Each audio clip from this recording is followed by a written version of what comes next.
Yes, can you smell the sweat and BO off the soldiers? Can you feel the intense heat from the blazing sun?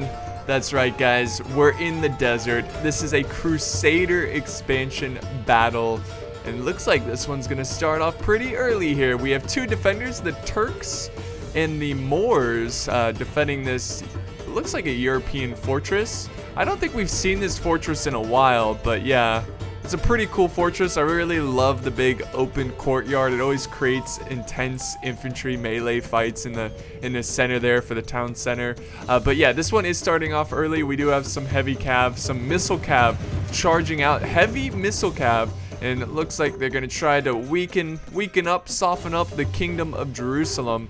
And the Moors are also sending out some, some bodyguard. And actually 2 units of bodyguard. So he's going with the old bodyguard trick.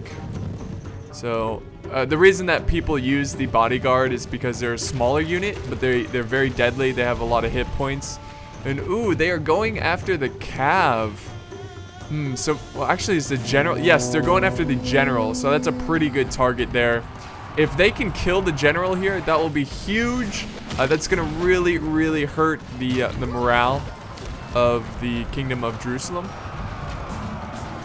And they are just swarming him. Oh my god. Is he going to get out alive? Here he is. He's pretty bloodied up already. So, you know, even if he gets out alive, it's a pretty win. Oh, whoa, some lag there. Sorry about that, guys. It's a pretty big win there because, you know, he lost a couple hit points, so he's going to be a little bit weaker. But they should just continue to pursue him. They can weaken him. They've got the arrows. They can fire at him, try to get him down with that lucky shot. And here comes another charge from the bodyguard of the Moors, the Moorish bodyguard. And we do have some allies showing up to help. Oh, and there goes the general. This is fantastic for them. That's a big win for them. So getting rid of the general there, like I said earlier, it's really... Oh, the mangonel's firing. Why is he firing his mangonel? Oh my goodness. That is a no-no there. You never want to do that, guys. That is just bad. That is bad. But we do have more cav fighting it out over here. We've got the Marshal of the Hospitalers trying to meet the bodyguard in the battlefield, trying to support their allies here. We do have some mailed knights from the Papal States showing up. There's no reason to chase down these horse archers. You're not going to catch them. They're just too fast, and you're going to lose troops while you do it because they can fire and shoot at the same time. Ooh, actually, you know what? No, maybe just if they believe in catching horse archers. I believe in Santa Claus. I believe in Santa Claus. All right, and then we have more cav units over here. It's really kind of simmering down. The defenders, they've won. Like, that was a really big victory for them. Even if they lose all of their cav, they kill the general. And that's a big target. If you can take out a general right away, you're gonna do all right. You're gonna do all right. And I know that I'm hiding the balance of power unless you're watching it on a mobile device. But yeah, I'm hiding the balance of power. But if we look at it real quick, it's not in favor of the defenders. It's heavily in favor of the attackers. And here's some more horseplay here. More mailed knights going after the bodyguard. And they're just gonna be short. And they're taking a lot of heat right now from the peasant crossbows. And by the looks of the defenders, it looks like they are bluffing. I can tell a good bluff when I see it, and this is a bluff. Just the way they have their troops all spread out. Also, it looks like they have the second layer defense kind of ready to go. So if you don't know what bluffing means, it means that you've got your troops spread out so you activate the towers. So it kind of makes the attackers feel like they have to bring down all those towers. It's a way to get the attackers to use up their ammo so they have less for the second layer wall. But it looks like things are finally calming down after that horrible fight. Poor Kingdom of Jerusalem losing their general. They didn't really respond well to the situation. It just seems like they just kind of let it happen, or maybe he wasn't paying attention. I don't know. But let's go ahead and check out the army comps, and we will start with the Kingdom of Jerusalem by Keza, I think is how you pronounce it. He's got some Templar crossbows and gunners, which is really cool. I love to see some guns on the battlefield. He's got some dismounted Knights of Jerusalem. That's like his main infantry force there. I think this is pretty much the best infantry that you can bring for the Kingdom of Jerusalem. He's got some Turkopoles, I think is how you pronounce it. They're like mercenary Turkish cav, missile cav. He's got some Squires of Tripoli, the Crimson Squires. They look fantastic. They're not as good as the dismounted Knights of Jerusalem, but they'll get the job done. They're pretty sturdy, heavy infantry. Let's see what else. Here's more Knights of Jerusalem. Looks like he's got quite a bit. Templar crossbows. He's got the Great Cross of Jerusalem. He has a mangonel. Delicious. I love me the mangonel. And he's got some Knights Templar. Let's see. Wow, he's got a lot here. A lot of crossbows. Lots and lots of crossbows. So that's pretty much his army there. We'll go ahead and check out Antioch. He's got one unit over here, Antioch. He's got his Marshal of the Hospitallers kind of protecting his ally just in case the defenders charge out again. But Antioch, he's really paranoid about the cav, so he's got his entire force blobbed up in this defense. And in case you're new to siege battles or whatever, people usually do this to protect their armies from cav charges. As you can tell, it's very, very difficult to charge through giant pieces of wood. So yeah, that's what they use to protect their army. But he's got some Hospitaller sergeants. He's got the Great Cross of Antioch, which is going to be pretty useful, especially well, the Great Cross for Jerusalem is going to be even more important because Jerusalem lost their general. But yeah, the Great Cross can give you that extra edge and a very long grind, infantry grind.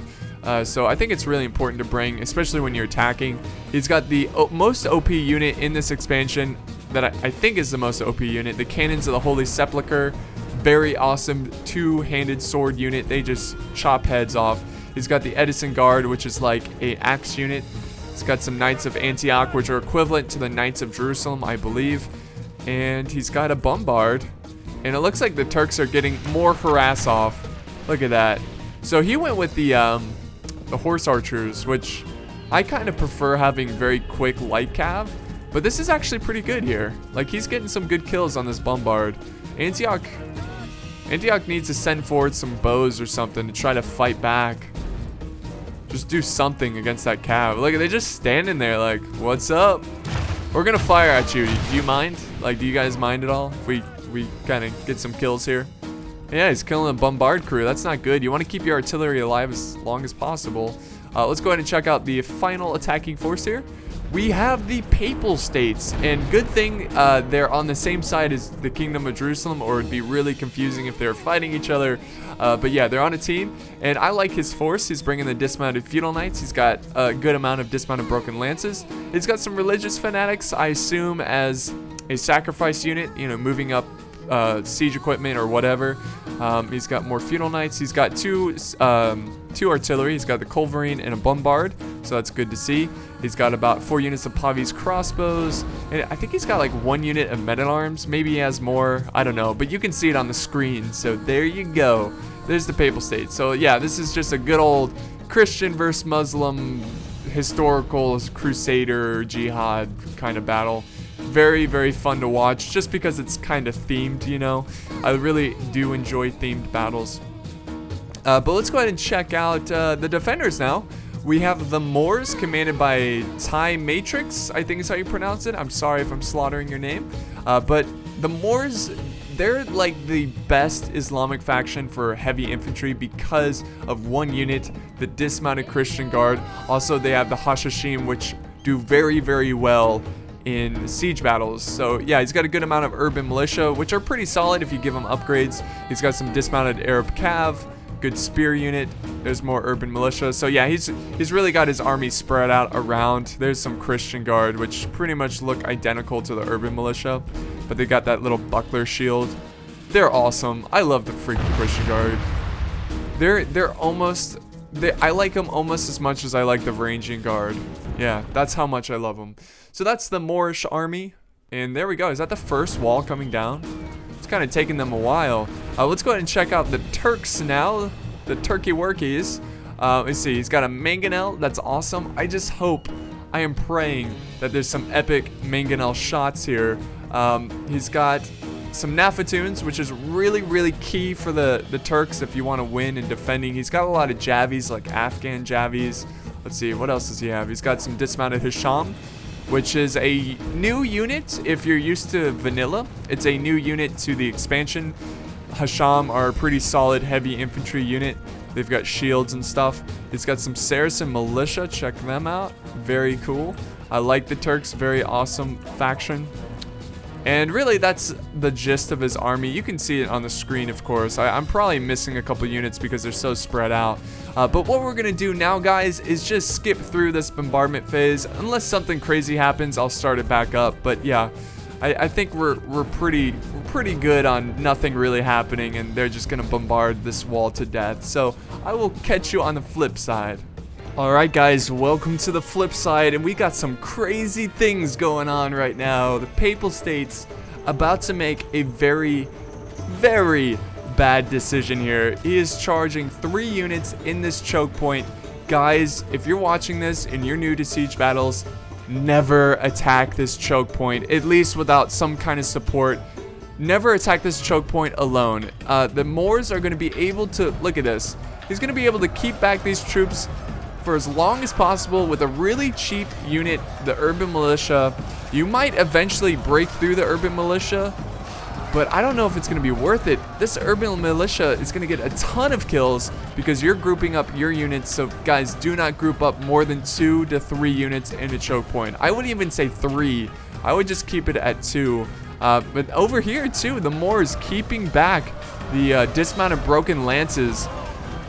Good job here by the Moors, being very observant, watching the battlefield, and realizing that he can defend this outer wall because the Papal States here are making a huge mistake. And this, another reason that you don't want to attack this choke point is that the second layer wall is right next to this choke point. The defenders can just put up archers up on those walls and just shoot down at this big blob of forces. Oh man. And we have the Hashashim in there. Oh, they're really going to do a great job in this situation. Oh, man, they're going to get a bunch of kills. That is lovely. That is lovely. And here comes more reinforcements. It looks like, what is this? More urban militia joining the fight. And we have some Nafatoons. Oh, this is going to be brutal. This is going to be, that's not even fair, man. Oh, man. The Nafatoons, let's watch them. See if they can get a good angle here. Here they go. Oh, yes, they can. Oh, that's going to cause these men to break, like, instantly. And then we have some Javis, too, throwing down their pila, or their javelins. They're desperately trying to push through. Papal States, they realize that they're in a sticky situation. This is not good for them. Oh, man. I love when Nafatoons actually throw their pots. You know, sometimes they can be a little iffy, but this is just great for them. They're just killing a lot of people. And they're also hurting the morale. Look at this. A lot of them are a little winded. They're still eager. Oh, jeez. This is a brutal fight of just pure muscle. And we do, it looks like someone's targeting. Yes, he's got his crossbows. This is pretty good by the Papal States. He moved up his crossbows and he's now firing at the annotations. So that's a really good target to go after because it's a key unit for the Turks. But what he should have done is moved up his crossbows first rather than his heavy infantry. But let's just kind of look around the map and make sure we're not missing anything. The Moors are now sending in even more troops. I completely agree on this decision because what you're doing is you're killing one army at a time, and that's really going to help you out in this defense. Never attack alone, guys. Never attack alone. But look at this. Antioch is breaking through. It looks like the Turks and the Moors have given up on this defense, but that's really risky because you expose this flank right here. And this has happened to me many times in siege battles, and this is a great decision here by Matrix retreating back his men. He realized even though he's getting great kills here, it's not a good situation because he can be easily flanked by by Antioch, the Principality of Antioch. He's got some urban militia breaking, but that's okay. They're doing a great job here. They can continue to fight here. This is fine. And finally, the Papal States. I'm actually surprised how long they've been fighting, but they're finally breaking from the fight. And we have more walls crashing down. More walls. So, yeah, I don't think the Papal States are actually... They might eventually break through here, but by the time that they do, it's not going to be good. But we do have some fighting over here as well. The Edison Guard and some Edison Squires charging in, fighting off some bodyguard cav from the Moors. And here comes the Papal States charging on through. With the help of Antioch, they're able to push through the defenses. Let's see what's going on over here. Looks like the Kingdom of Jerusalem is now pouring in his troops, and this is getting crazy, guys. This is getting crazy. It's just like it started like that. It just all of a sudden, boom, the attackers are going. Now the Papal States, again, I still think they attacked a little bit too early before their teammates could really get in there and help them out. But this is where this siege is really going to get interesting. And look at this words are hard, damn it. Sheltron formation, the circle formation where everybody's protecting each other's backs. This is actually, I think this increases the armor or defense of the unit. Don't quote me on it, but I know it adds some kind of buff to the unit, and obviously it makes sense if it added a defense buff. But we have some Turkish crossbows. Looks like they were caught out by the Knights Templar. The defenders are really have to move quick on their feet to try to set up their defenses here. Oh man, some friendly fire there, but we've got the heavy cav charging in, heavy archer cav. The Knights Templar fighting for their lives and trying to kill these Turkish crossbowmen. And the Moors, how did the Moors, what's going on here? I guess the Moors left behind a unit here. They're trying to run for their lives. Some peasant crossbows, and it looks like they're going to get out alive, so that's a good win for the Moors. Unfortunately, the attackers could not take care of that, but look at this fight over here. We almost missed it. This is an intense, beautiful fight. We've got the cannons of the Holy Sepulchre going in. This is awesome. The Nafatoons, the archers, the jabbies. This is a great position for the defenders. And this is really good for an Eastern type faction because they have really great skirmishers. So they're keeping back very elite, heavy Western type units with cheaper spear units. And even though the spear unit is not going to win in the melee, these skirmishers back here are going to get a bunch of kills. It's going to be ridiculous. So this is just great. I love this. I've never really seen this before. This, you know, this use of the Sheltron to keep back the troops and trying to use your archers. I think with a more experienced player, you know, the attacker. So imagine if they had a more experienced attacking player, they'd kind of sit back and use their archers and fire at those defensive positions, the defensive units. But in this situation, the players here that are attacking are, oh, sorry guys, they're just going head first in, head first. They're diving head first in. Phrases and words are hard today, okay? But this is just a death zone right here. This is not good. We have the not the Nafatoon, but the Mangonel back here firing at that huge blob of troops. We've got Nafatoons. We've got archers up on this wall. Some Turkish crossbowmen. This is just a beautiful defense, and this is exactly what they need if they want to win this siege battle, because the advantage is not in their favor. So this is they're still at a disadvantage. After killing all these attackers, the Turks and the Moors are still at a disadvantage. If they can kill the cannons of the Holy Sepulchre right here, break them, get them off the field of battle, they have a good chance of winning this. This is awesome, man. I love when siege battles end up like this. Just a big old infantry brawl with bolts and arrows flying all over the place. Look at the Javies crashing down, really hurting the hit points of the men-at-arms. But yeah, man, this is, from an attacking point of view, this is not good. Like, sending in your army like this so carelessly, it's really risky because it can cause chain routes. But here we go. Here comes the next blob attack here from the Kingdom of Jerusalem. Charging in, some beautiful shots here. Very cinematic shots. And what he's going to try to do here is try to break through the defenses and try to flank around and help his allies over here break through the center. Oh man, look at all the troops on one little battlefield, one little choke point. This is awesome. This is a great siege battle so far. And this is just trouble for the Kingdom of Jerusalem.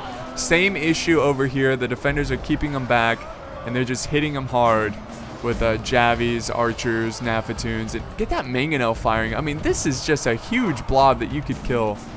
Where is that Mangonel? Please, we need it. I live for it. You guys eat food to keep energy, you know, for your bodies and whatnot. I watch Mangonels fire. That's where I get my food. And right now, I'm hungry. I am hungry for the Mangonel. This is like such a Hollywood battle right here. Like, this is so cinematic. Just seeing the number of troops fight right now, it's ridiculous. And the defenders, they're missing an opportunity here. They could get so many kills with the Mangonel. Like, it's so safe to fire at this target. You don't even have to worry about friendly fire. But it looks like the attackers are making some sort of progress here. We do have some troops trying to break through this choke point. This battle is just all over this place. It's all over in this section, this area right here. And it is just a gorgeous battle. So chaotic, so intense, so insane. And, you know, it's still in favor of the attackers. It looks like they're kind of pushing some Knights of Jerusalem through this little flank here. Beautiful, beautiful positioning there. So if he can cause some of these troops to break, that'd be really useful for him. I do hear some cannons firing. I wonder if that's from the attackers or what. But I want to see that Mangonel fire. Come on, push it up. Move it forward. Oh, there we go. There we go. I don't know who that was from, but it killed a bunch of Turkish Saracen militia. Was that from the attackers? I think that was some friendly fire from the Turkish Mangonel. I can't say that for sure, though. I'm trying. I know. Okay, here is a Mangonel over here. So that could have been from this Mangonel. I'm not too certain. But the attackers, they still have a ton of troops. And this is going to be a tough fight for the defenders. What a beautiful brawl. I love the fact that they are not just inside the town center defending. They are out fighting for their town here, fighting for their people.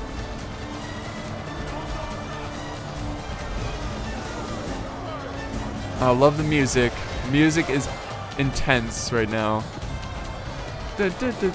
Oh! Some artillery going off there. That's a great tactic to use there. Because, oh, the Mangonel coming down. Where is that Mangonel firing at? Oh, he's going after this small force of Antioch. He should be focusing down this unit right here. I promise you, if you fire over at the Knights of Jerusalem, you will get a bunch of kills. But there goes another general. It looks like that was the Papal States, possibly. It almost looked like a Sicilian general. But nonetheless, it's a dead general, and that's really going to hurt the morale of the troops here that are attacking.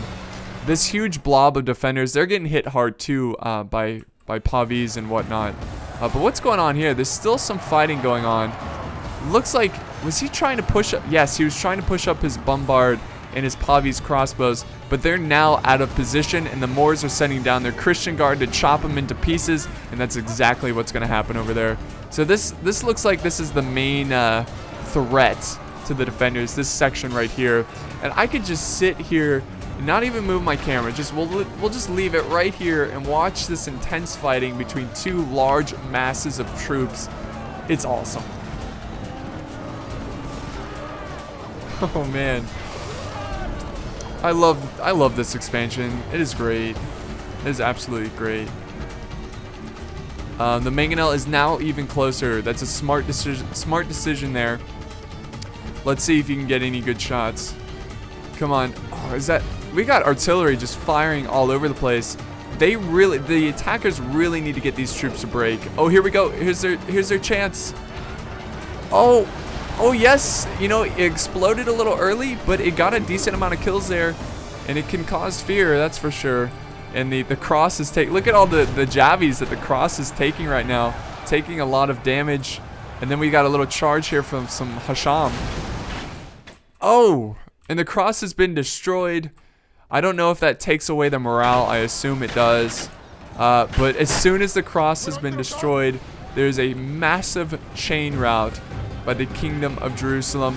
Mangonel flying down here. Oh, man. I don't know why the Turks didn't go for that big blob of troops there. But we do have some troops joining the fight now. It looks like we got some reserves from the attackers and the Knights Templar. And oh, these guys went in and then broke instantly. You know, actually, I used the Edison Squires recently in a battle, and that's exactly what happened. I charged them in, and they broke instantly. So, yeah, Edison Squires, not that great. Not that great. They look better than they really are. But yeah, we still have some fighting over here. It looks like we've got Cannons of the Holy Sepulchre still believing in the cause. And ironically enough, or not really ironically, but surprisingly enough, the balance of power is still in favor of the attackers after all of that. Oh, the grape shot. Oh man, who is firing that grape shot over there? I don't know. Where is that coming from? Oh, the mangonel going up. Where'd it go?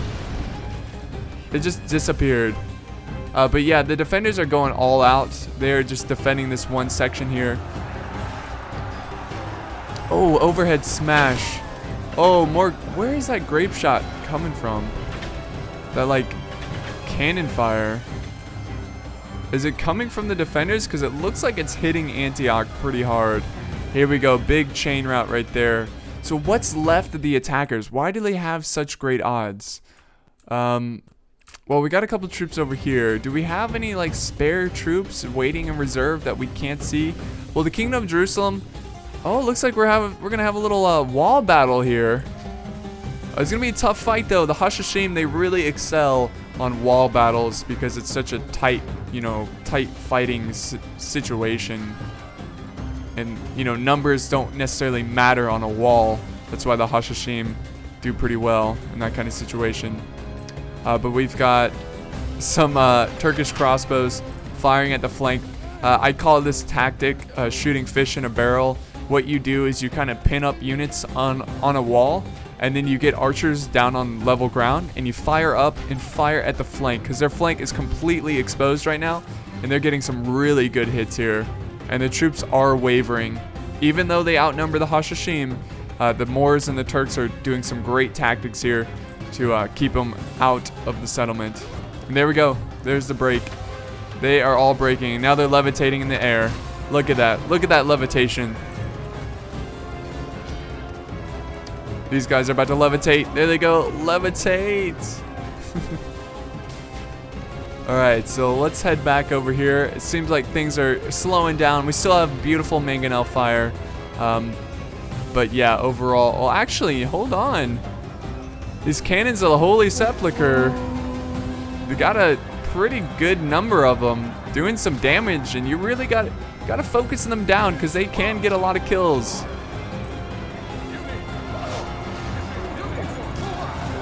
Units, move out.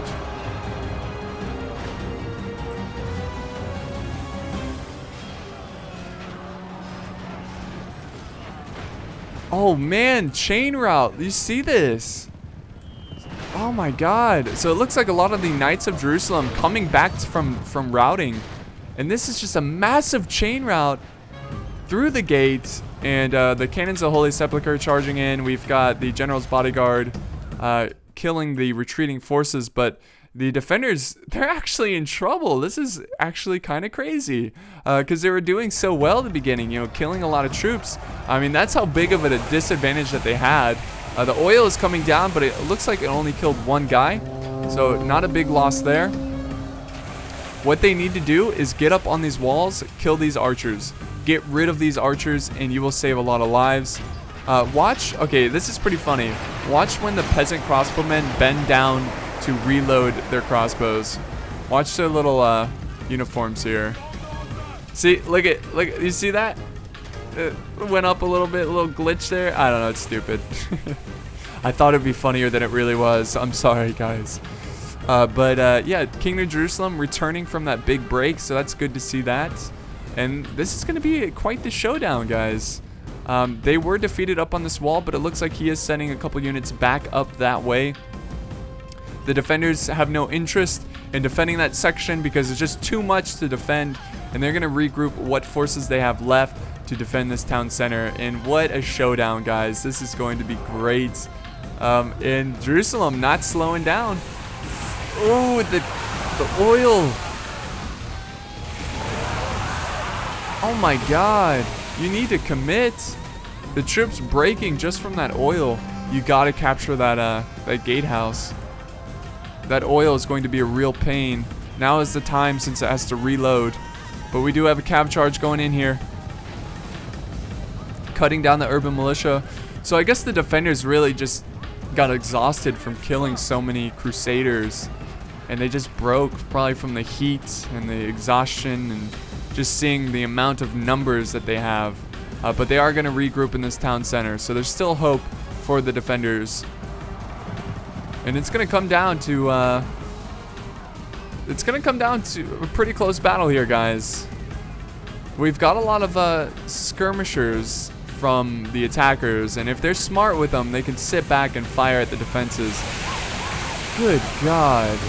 You got to capture that gatehouse. Do you use that artillery to open up another section of the wall? If you use this gate to charge through, it's going to be a tough battle. That oil is saving the day for the defenders.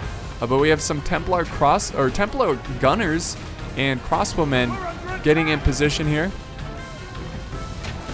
Let's see if they're just gonna stand here and fire through the gates. We'll see. We will see. Oh my god, that oil saving the day. My goodness. My goodness. So he's running through over here. The defenders, it looks like they're going to go ahead and charge down. This is a really good decision to charge your units out because you want to silence those crossbows. You want to silence those guns. Don't give them a chance to sit back and fire at your men. There you go. Christian Guard charging in. Awesome. Awesome fight here, guys. I love it. Now we've got the Turkle Poles going in, and they're just sending everything at this point. And I think that's everything that they have. Let's see, there's a little fighting going on here. We do have the heavy cav from the Turks getting some kills on the Templar crossbows.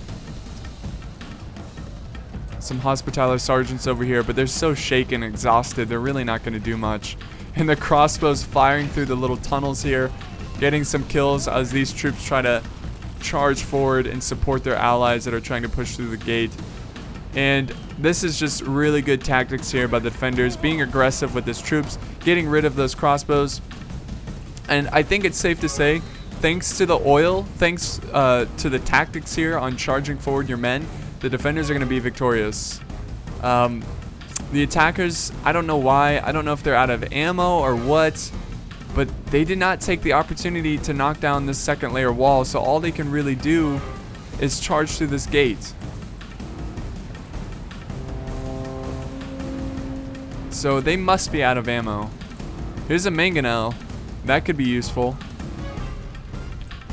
The Turks have a mangonel too, but they haven't really been using it. So I guess I'm gonna go pretty hungry today. Not seeing any mangonel action, unfortunately. I want to see that mangonel fire, please.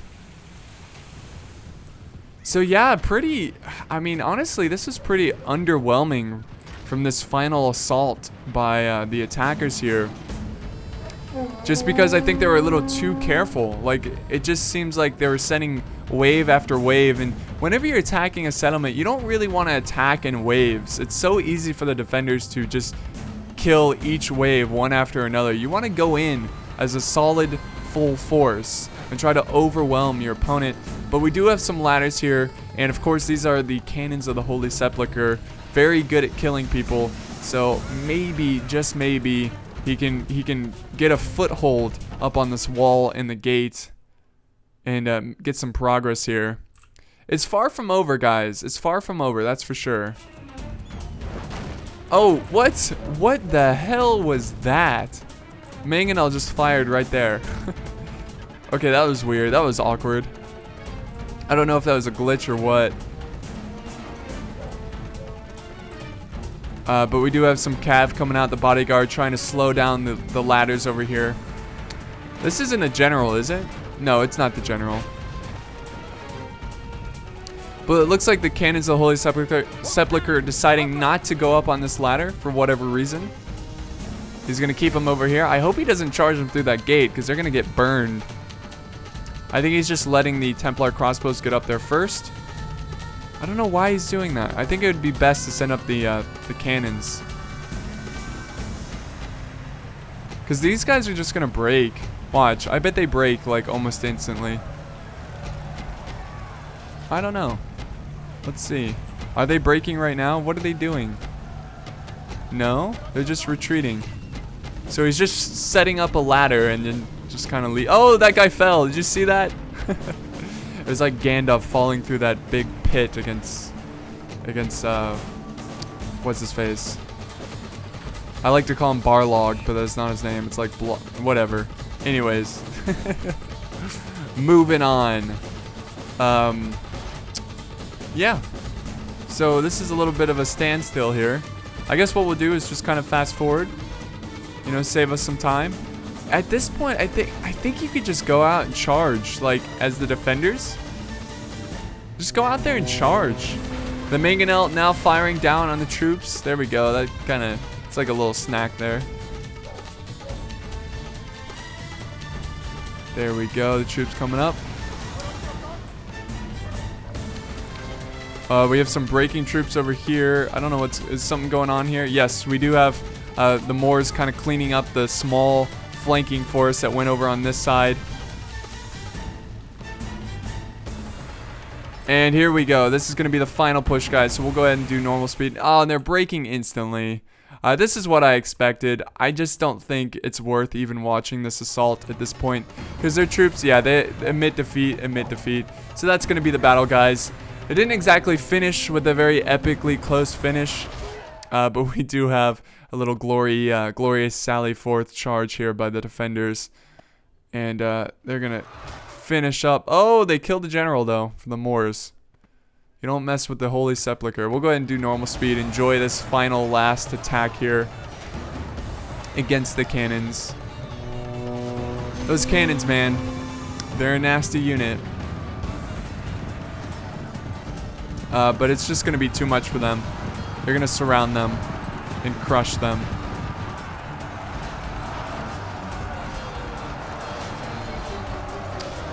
Gonna crush them.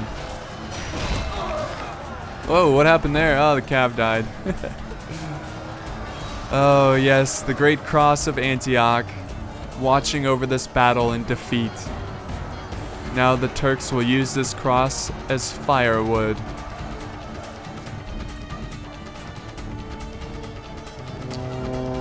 All right, so hats off to the cannons of the Holy Sepulchre. Really no surprise there. They're doing a great job fighting to the bitter end and getting as many kills as they can to try to redeem their honor. But just look at the carnage of this siege battle. It happened so fast and really was non-stop.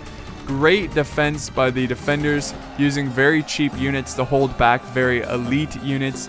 Good use of archers, nafatoons, and all that jazz. This was sent in by Ty Matrix, or yeah, Ty Matrix, I think is how you pronounce it. I'm sorry if I'm slaughtering your name. But thank you for the battle replay. It means a lot to me. Both players here pretty much carrying their weights, getting a good amount of kills. Well done.